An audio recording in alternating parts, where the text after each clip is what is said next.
बिस्मिल्लाहिर्रहमानिर्रहीम। अस्सलाम वालेकुम। आप लोग देख रहे हैं कुकिंग विद रिफत। आज हम बिस्किट के साथ बहुत ही टेस्टी और यूनिक रेसिपी लेकर आए हैं। इंशाल्लाह आपको पसंद आएगी। ये रेसिपी इतनी यूनिक और टेस्टफुल है कि आप जो है इसको 5 से 6 मिनट के दरमियान बना के तैयार कर सकते हैं। तो चलिए रेसिपी को स्टार्ट करते हैं। मैंने यहाँ पे ले लिया एक पैन और इसके अंदर हम डाल देंगे 2 कप पानी और साथ हाफ़ कप चीनी डाल देंगे और साथ ही मेरे पास हाफ़ टी स्पून इलायची पाउडर। इससे टेस्ट बहुत ही अच्छा आता है। अगर आपके पास ज़ाफ़रान है तो आप ज़ाफ़रान का इस्तेमाल भी कर सकते हैं। ज़ाफ़रान हमारी सेहत के लिए बहुत ही अच्छी और हेल्दी है, तो आप ज़ाफ़रान का इस्तेमाल ज़रूर किया करें। तो मैंने यहाँ पे ले लिए हैं सुपर बिस्किट्स और इनको मैंने शीरे के अंदर डाल दिया है। शीरे के अंदर बिस्किट जो हैं ये बहुत ही अच्छे से मेल्ट हो जाते हैं। यहाँ पे आप चेक कर सकते हैं कि जब भी बिस्किट पानी के अंदर इस तरह जाएं तो ये बहुत से अच्छे से गल जाते हैं। तो अब हम यहाँ पे पकाएंगे इसको तकरीबन 4 से 5 मिनट तक। तो इसके बाद हम इसके अंदर डाल देंगे हाफ़ कप खुश्क दूध और इसको भी हम इसी के अंदर पकाएंगे। ये बहुत ही टेस्टफुल हलवा तैयार होगा।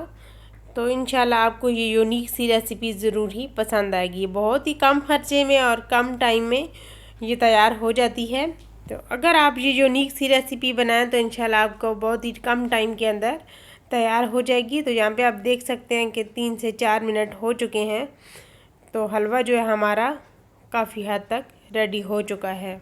तो अब मैं यहाँ पे इसके अंदर डाल दूँगी बटर और बटर के साथ टेस्ट भी बहुत अच्छा आएगा और साथ इसके ऊपर शाइन भी बहुत अच्छी आएगी इसकी।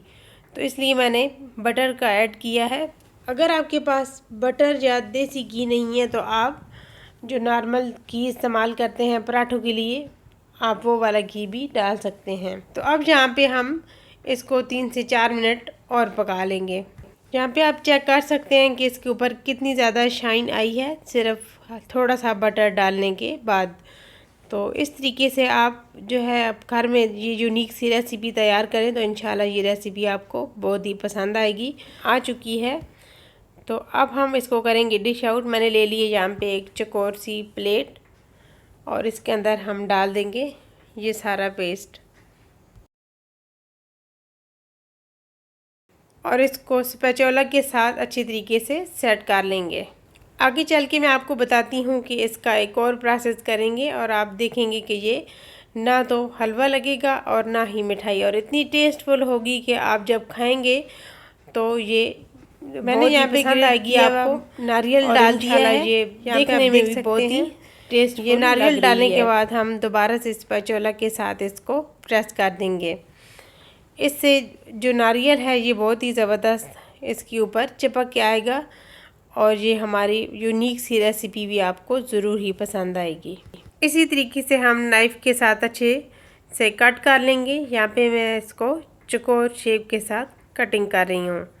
तो आपको जिस तरीके की भी पसंद है आप ले सकते हैं। तो इसी तरीके से हमने इसकी कटिंग कर लेनी है। मेरी रेसिपी को एंड तक ज़रूर वॉच कीजिएगा। अच्छी लगे तो लाइक और सब्सक्राइब भी ज़रूर कीजिएगा। बेल आइकन को भी प्रेस कीजिए ताकि मेरी न्यू नोटिफिकेशन आपको फ्री में मिल सके। Thanks for watching. अल्लाह हाफिज़।